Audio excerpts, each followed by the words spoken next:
What's going on, YouTube world? Seth here, Desires89YGO. It's been a minute. I'm super busy, but I have been playing this deck since Structure Deck came out, made some tweaks and stuff. Kind of got to where I like it. It's a really good deck right now. Has a good matchup against most of the meta. Brandon's a little difficult at times, but you know, it can win.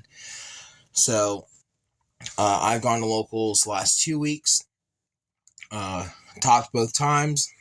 So we'll go ahead and get right into it. This is my Traptrix deck profile. So the structure deck really helped this deck out a lot. Gave it a lot of new stuff. So start things off. Triple Putica. This is probably the second best normal summon in the deck, in my opinion. Second or third. You normal summon it. It's a terraform once you search out the field spell. And then on top of it, when this card is special summoned, you can banish one monster your opponent controls until the next standby phase. And then they can special summon a banished monster from their banished zone back. So it can help clear boards. Next, Triple Arachnid Kappa. This card's really, really neat, being able to quick effect, special summon itself. And it protects your back row from being destroyed by card effect. Unfortunately, it does not help against evenly matched.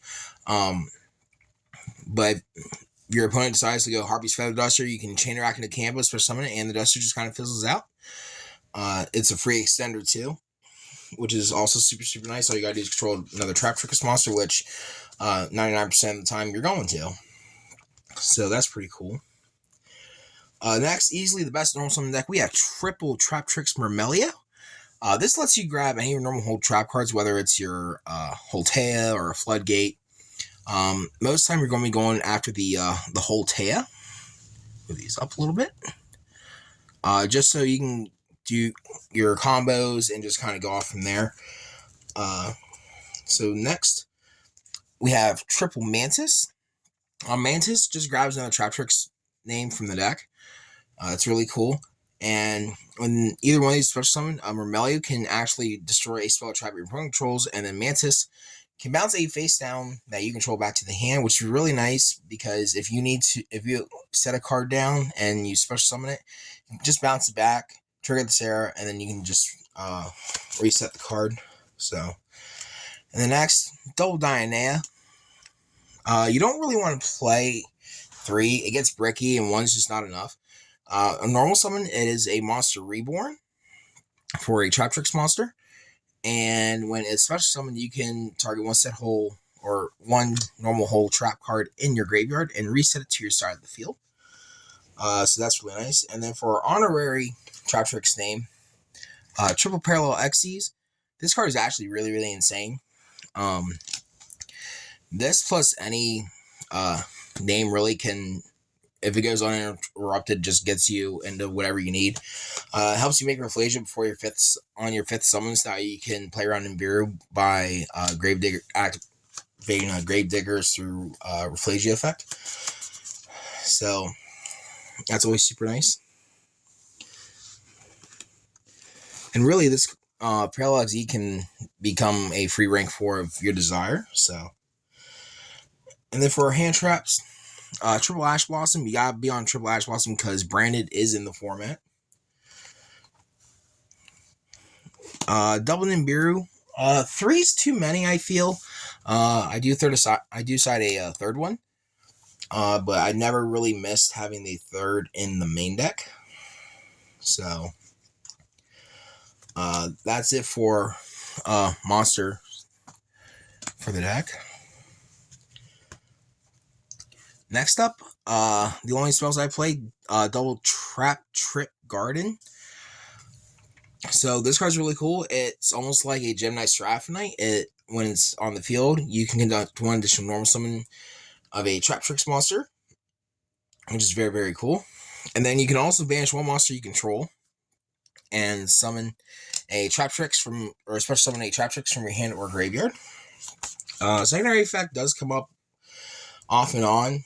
It's mainly used for the double summon effect, which is very important because that's something the deck really struggled with, was getting multiple bodies on field beforehand. So that's it for the spells. Just the 2 guard And for our traps, this card is insane. Traptrix Holtea. You can switch off your Marmelio. You can set this and then activate it the turn it is set by discarding a normal trap card. And then special summons itself, which will trigger Sarah's effect to special summon a monster from the deck to your side of the field. And its graveyard effect is you can banish it and special summon a Traptrix monster from the graveyard. But when you do the graveyard effect, it will not trigger Sarah because, well, it's trapped in the graveyard. So, but it's really good. It's very important for the deck. It really helped push the deck to a new level. And then next we have Double Floodgate Trap Hole. It's the best one right now, especially with Kashtira being in the format. A lot of times against Miranda, I'll side one out just because, like, if it's face down, they can still fusion summon with it. So there's that. And then next, Double Traptrix Trap Hole Nightmare. I keep bouncing between 2 of this and 2 Gravedigger. I just like having another way to negate on field. So, and then next, the 1 Gravedigger Trap Hole. This card helps you stop Nibiru and other hand traps. And a lot of people seem to forget this also can stop a graveyard effect. So, when you're playing against Branded, this card can also actually be really good, especially if they end up with an all being in the graveyard. You can just flip this and negate the effect during end phase, which is really nice. And then you burn them for 2,000, which is great for game 3 and going in time.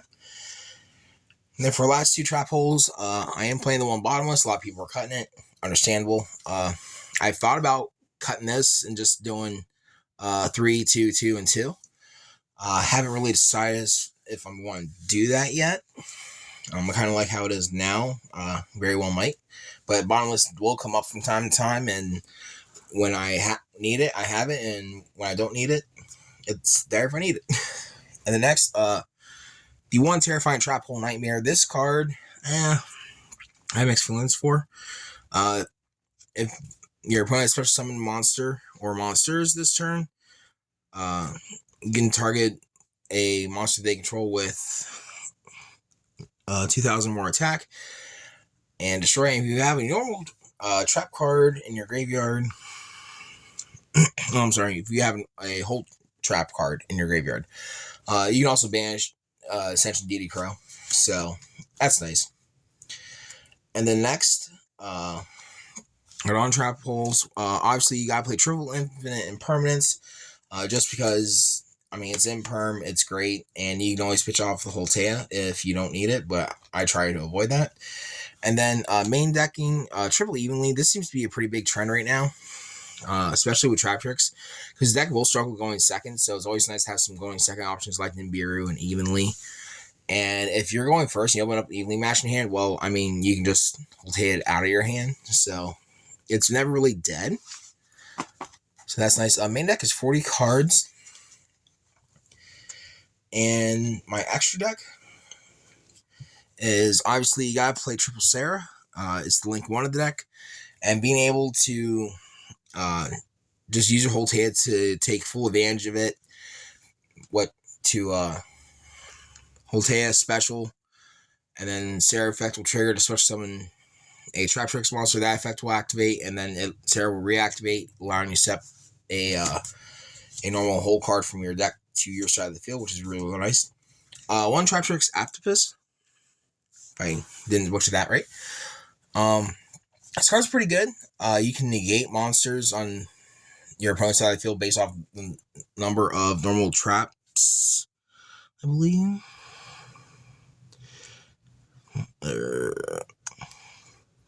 No, it's up to the number of plant monsters you control. I'm thinking of another card. I don't really make this card too often, even though it does help boost a lot of your monsters whenever it's on the field. All your Traptrix monsters gain 1,000 attack points. I make it off and on. I don't ever really make it unless, like, I'm really trying to grind. Because a lot of times I might make Asa.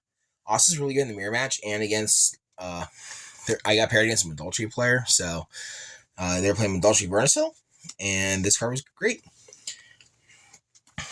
1 Nightmare Unicorn, because being able to link climb into Unicorn to bounce or shuffle back, and then go into an Axis Code Talker, which will give you 2 pops. I really, really like playing these 2 in this deck.